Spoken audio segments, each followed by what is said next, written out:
BA द्वितीय वर्ष निबंध तथा कथेतर गद्य इस ऐच्छिक प्रश्न पत्र में मजदूरी और प्रेम यह सरदार पूर्ण सिंह के द्वारा लिखित निबंध हम देख रहे हैं। इसके अंतर्गत 2 भाग हमने देखे हैं। तीसरा भाग हमें देखना है मजदूर और मजदूरी। इस भाग में लेखक ने मजदूर और उसे मिलने वाली मजदूरी के संबंध में विवेचन किया है।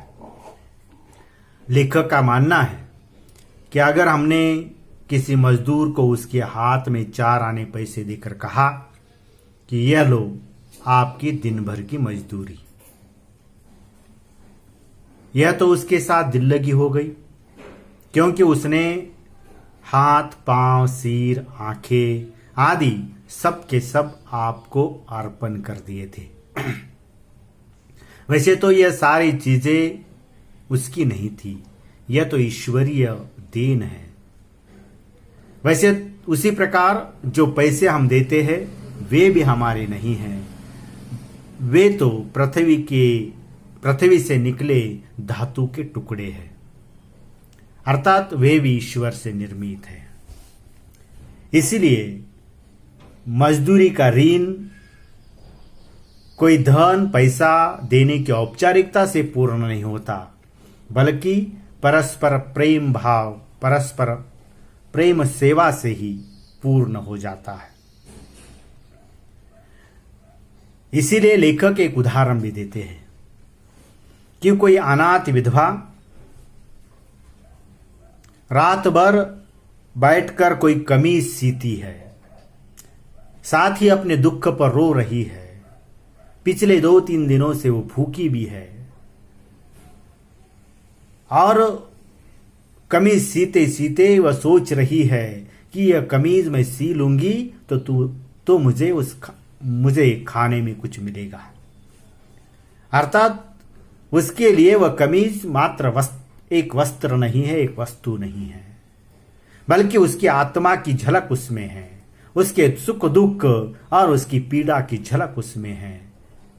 अर्थात वह मानो कमीज विधवा के सुख दुख, प्रेम और पवित्रता का समन्वय उसमें है, मिश्रण उसमें है। लेखक हमें एक प्रश्न पूछते हैं कि ऐसी मजदूरी या ऐसा काम कोई प्रार्थना, संध्या या नमाज से तो कमी नहीं है। शब्दों से कुछ प्रार्थना नहीं होती, ईश्वर तो ऐसी मूक प्रार्थनाएं सुनते रहता है, अर्थात तत्काल सुनता है।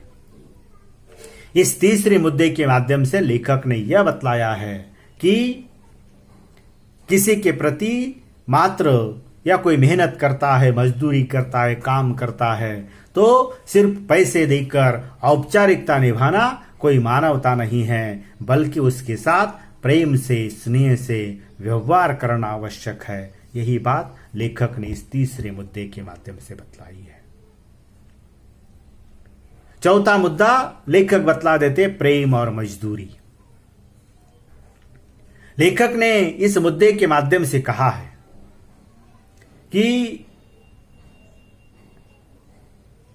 मेहनत से, हाथ से बने हुए काम या किए हुए काम और यंत्रों से बने हुए काम, इसमें अंतर है।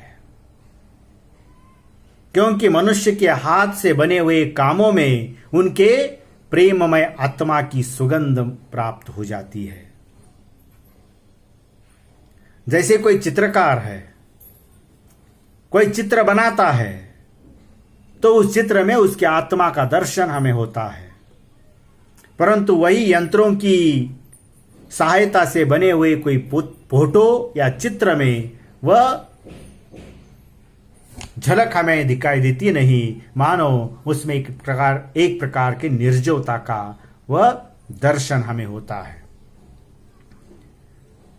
वही जब हम कोई स्वयं अपनी मेहनत करते हुए, दिन रात काम करते हुए कोई फल या सब्जी तैयार करते हैं और जब उसे हम खाते हैं तो उसका रस अवर्णनीय है।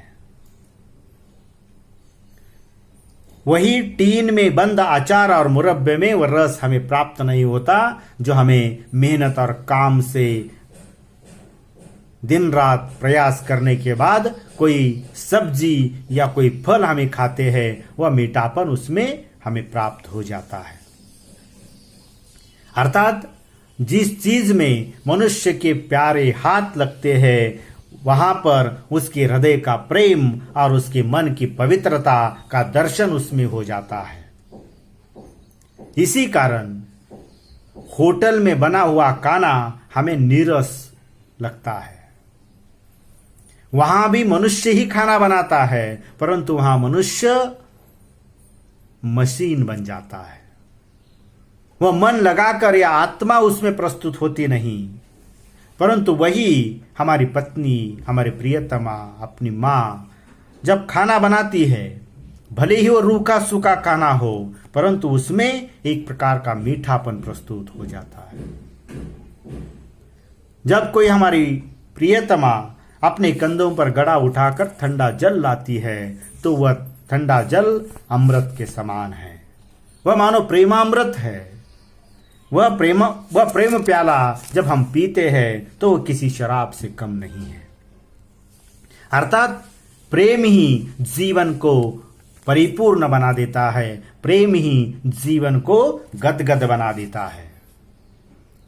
जब अपनी पत्नी, कोई प्रेमिका या माँ अत्यंत प्रेम से हमारे लिए रोटी बनाती है, वह रोटी बल्कि रोटी नहीं होती, बल्कि हमारे लिए एक अमूल्य पदार्थ होता है, क्योंकि वो उस बनाने वाली हमारी माँ, पत्नी के आत्मा की झलक उसमें प्रस्तुत हो जाती है। वह मन लगाकर अत्यंत प्यार से, प्रेम से वह बना देती है। अर्थात प्रेम मजदूरी, इस मुद्दे के माध्यम से लेखक ने यह बतलाया है कि हाथ से बने हुए चीजों में एक प्रकार की सजीवता है, एक प्रकार की आत्मा की झलक है, एक प्रकार का स्नेह है, एक प्रकार की सुगंध है। वह बने बनाए होटल के चीजों में वह नहीं, यंत्रों से बने हुए चीजों में वह झलक हमें दिखाई देती नहीं है। यह बात यहाँ लेखक ने स्पष्ट की है।